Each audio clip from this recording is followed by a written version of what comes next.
Hello বন্ধুরা, আসসালামু আলাইকুম। আপনারা কেমন আছেন? আশা করি সকলেই আল্লাহ তাআলার অশেষ রহমতে আপনারা ভালো আছেন। প্রিয় দর্শক, আজকে খুবই গুরুত্বপূর্ণ একটি কবিরাজি ভিডিও নিয়ে আপনাদের কাছে হাজির হয়েছি। তো প্রিয় দর্শক, আপনারা যারা বিভিন্ন ডাক্তার কাছে যান হালুয়া ট্যাবলেট সেবন করার জন্য, আপনারা অনেক মানুষ রয়েছেন যারা তাদের সমস্যা থেকে মুক্তি পাওয়ার জন্য তারা লক্ষ লক্ষ টাকা খরচ করে ফেলেছেন, তারপরও আপনাদের সমস্যা থেকে মুক্তি পাচ্ছেন না, সুস্থ হতে পারছেন না। তো ভাইরা, আপনারা যে সমস্ত ওষুধ সেবন করছেন না কেন, সেই সমস্ত ওষুধ কিন্তু আপনাদের কোনো কাজ হবে না। তার কারণ হচ্ছে তারা শুধু আপনাদের কাছ থেকে টাকা পয়সা নেবে, কিন্তু সেই টাকা পয়সা নিয়ে তারা আপনাদেরকে ভালো ওষুধ দেবে না।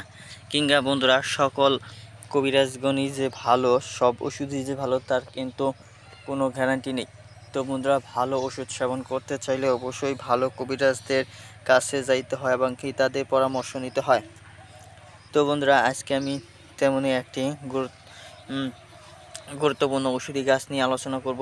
তো বন্ধুরা, এই গুরুত্বপূর্ণ ওষুধি গাছটি যদি আপনারা কবিরাজি নিয়মে সেবন করতে পারেন, তাহলে অবশ্যই কিন্তু আপনারা 100% 100% উপকার পাবেন।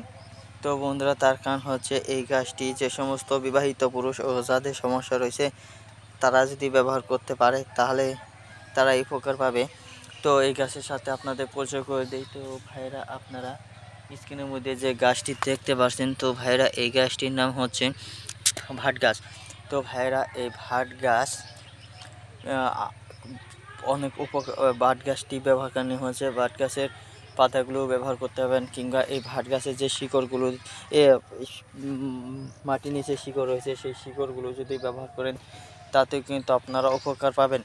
তো ভাইরা, আপনারা এই ভাট গাছের শিকড় কাউকে না জানিয়ে একটি তাবিজের মধ্যে পরে মাজায় ধারণ করবেন একটানা 1 থেকে 1.5 মাস কিংবা 2 মাস, তাহলে কিন্তু আপনারা আপনাদের সমস্যা থেকে ইনশাআল্লাহ রেহাই পাবেন। ধন্যবাদ আপনাদেরকে।